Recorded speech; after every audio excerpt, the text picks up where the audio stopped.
salam sejahtera bagi kita semua. Perkenalkan, nama saya Yohana Maria Viana Bria. Saya mahasiswa dari Akademi Farmasi Putra Indonesia Malang. Baik, di sini saya akan menyelesaikan sebuah soal menggunakan aplikasi SSPS.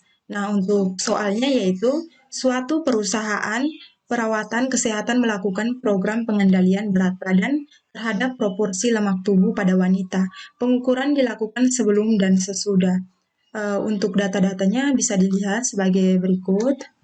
Nah, kita langsung saja jawab. Nah, untuk jenis pengukuran datanya yaitu scale. Untuk metode analisis menggunakan SSPS yaitu data uji Wilcoxon. Nah, untuk mengapa kita mengujikan uji Wilcoxon? Nah, kita akan nanti dilihat pada SSPS-nya. Nah, untuk variabel bebasnya yaitu pengukuran sebelum dan sesudah. Untuk variabel terikatnya yaitu proporsi lemak tubuh pada wanita. Nah, kita langsung saja ke aplikasi SSPS. Nah, di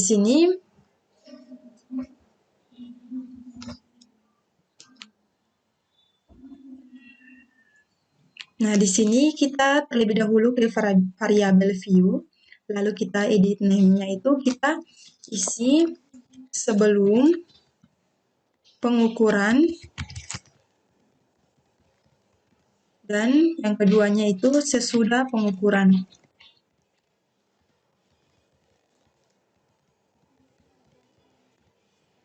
Nah, di sini sudah ada, lalu desimalnya itu kita ubah menjadi 1. Karena data yang tadi bisa kita lihat, data yang tadi itu desimalnya itu cuma 1.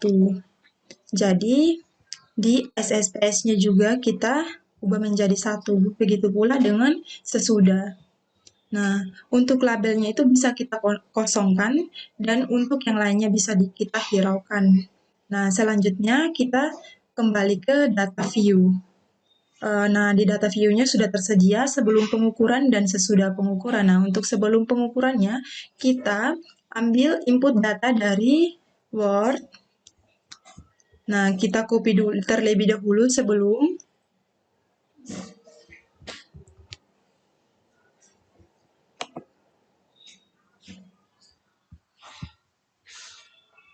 Lalu, kita kembali ke SSPS. Lalu kita paste di sebelumnya.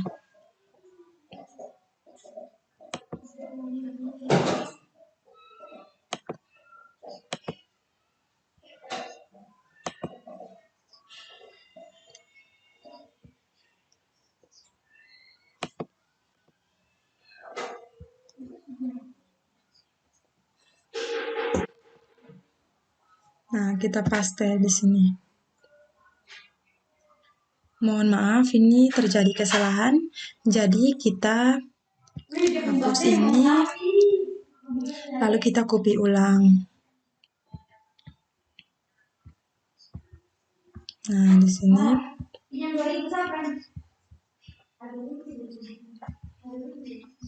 Nah, di sini sudah doc. Lalu kita copy.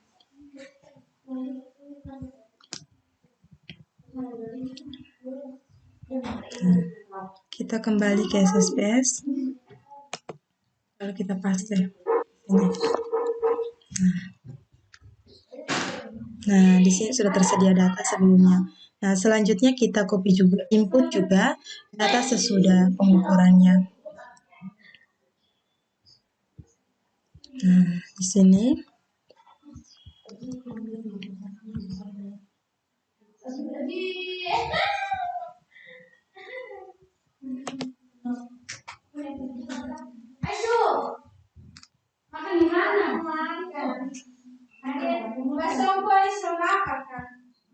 Nah, kita paste di sini.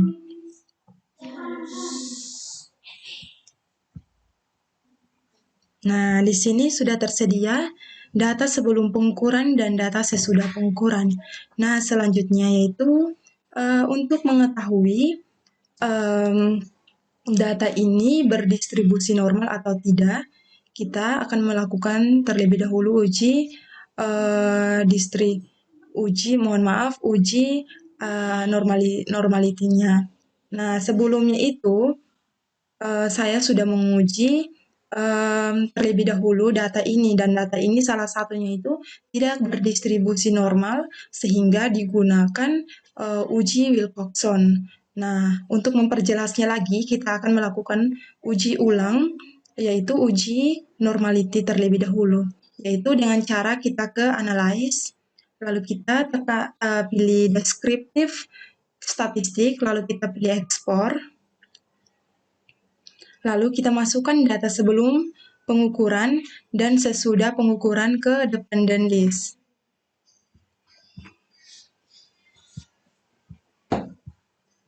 Nah, lalu kita pilih plots.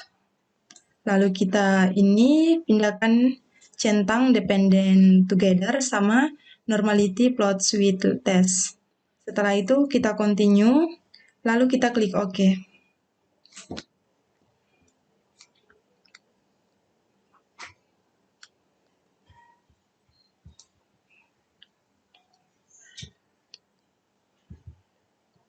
Nah, di sini sudah muncul output data normalitinya, uji normalitinya. Kita langsung saja lihat di uji test of normality. Nah, di sini kita, mohon maaf,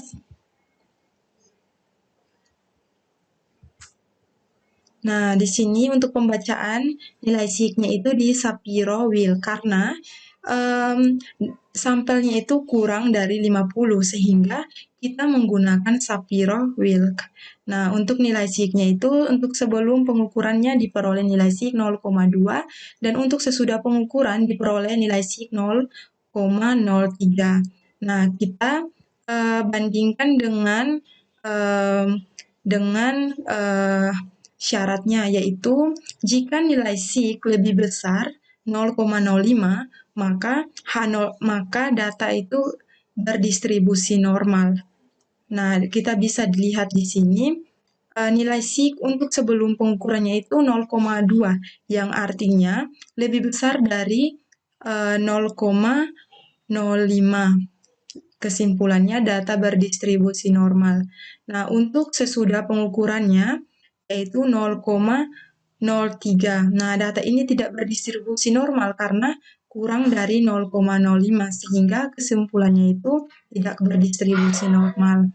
Sehingga untuk kesimpulan dari keduanya ini, karena salah satu dari keduanya tidak berdistribusi normal, maka kita akan menggunakan uji Wilcoxon. Nah, sekarang kita lanjut saja ke uji Wilcoxon atau uji non-parametrik. Nah, kita kembali ke data, lalu kita pilih analyze, lalu kita pilih non-parametric test, lalu kita pilih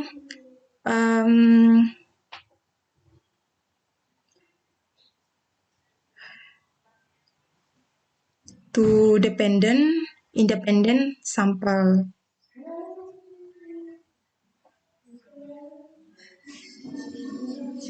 Mohon maaf, salah. Kita klik dua relate sample. Nah, kita klik di sini. Nah, di sini kita masukkan keduanya ke dalam variabel 1 dan variabel 2.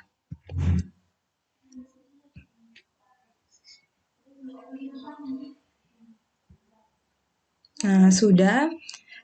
Terus, ini kan Wilcoxon-nya, kita mau menguji Wilcoxon, jadi ini sudah tercentang. Lalu kita klik OK.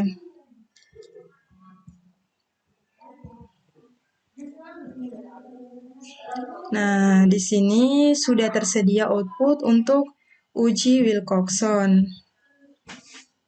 Untuk rank-nya itu sesudah pengukuran, untuk negatif range-nya itu diperoleh jumlah N-nya itu 6, dan untuk sebelumnya pengukuran positif rank-nya itu 22, dan untuk min rank-nya itu 8,08 untuk sesudah pengukuran, dan untuk sebelum pengukurannya itu 16,25. Nah, kita langsung saja ke intinya saja, yaitu tes statistik. Nah, untuk memudahkan menganalisa data, kita langsung copy saja ke Word-nya.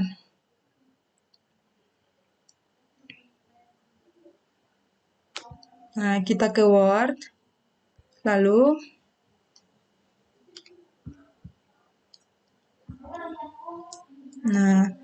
ini kita tulis saja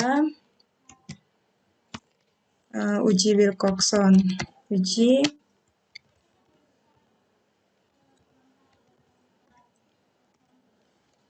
selanjutnya yaitu kita paste dulu data yang tadi dari output. Nah, di sini sudah tersedia datanya. Namun terlebih dahulu kita membuat hipotesisnya dulu. Nah, untuk hipotesisnya yaitu H0 sama dengan terdapat perbedaan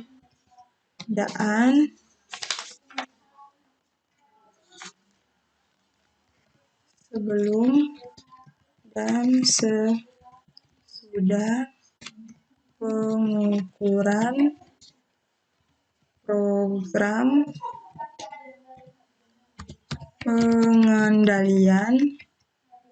pengendalian berat badan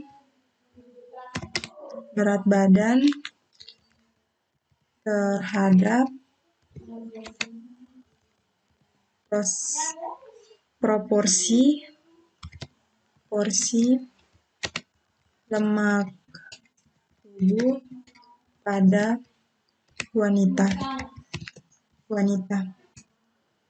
Untuk H1-nya sama dengan tidak terdapat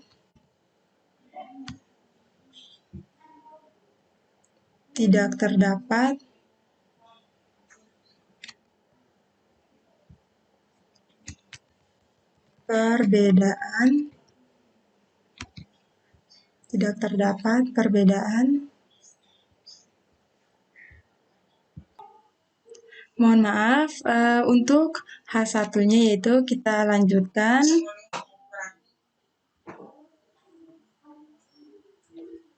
Itu tidak terdapat perbedaan. Nah, kita langsung copy saja dari sini.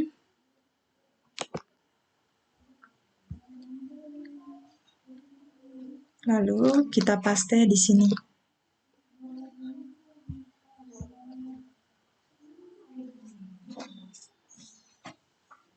Nah, di sini sudah tersedia H1-nya itu tidak terdapat perbedaan sebelum dan sesudah pengukuran program pengendalian berat badan terhadap proporsi lemak tubuh pada wanita. Nah, sekarang kita tentukan pengambilan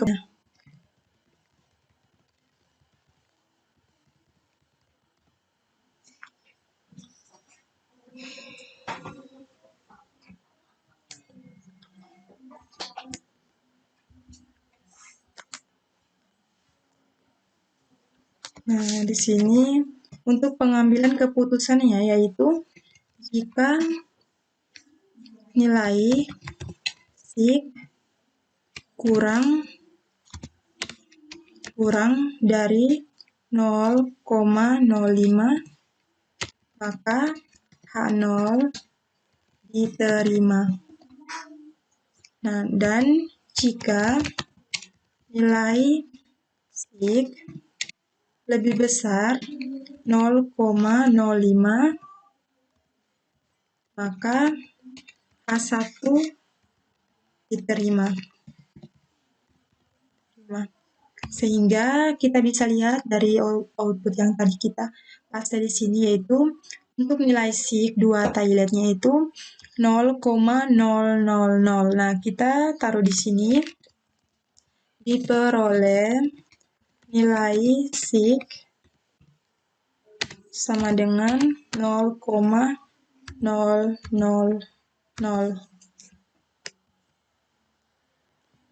Sehingga untuk kesimpulannya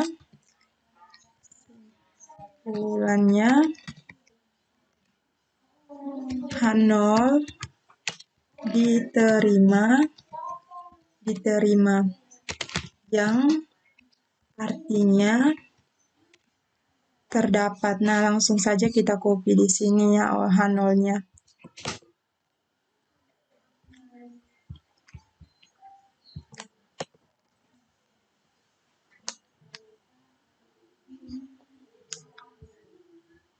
Nah, di sini sudah terdapat kesimpulannya, yaitu dari data uji Wilcoxon ini dapat disimpulkan bahwa H0 diterima yang artinya terdapat perbedaan sebelum dan sesudah pengukuran program pengendalian berat badan terhadap proporsi lemak tubuh pada wanita. Baik, terima kasih. Sekian dari presentasi saya. Apabila ada salah kata dalam penjelasannya, saya mohon maaf dan saya mengucapkan terima kasih.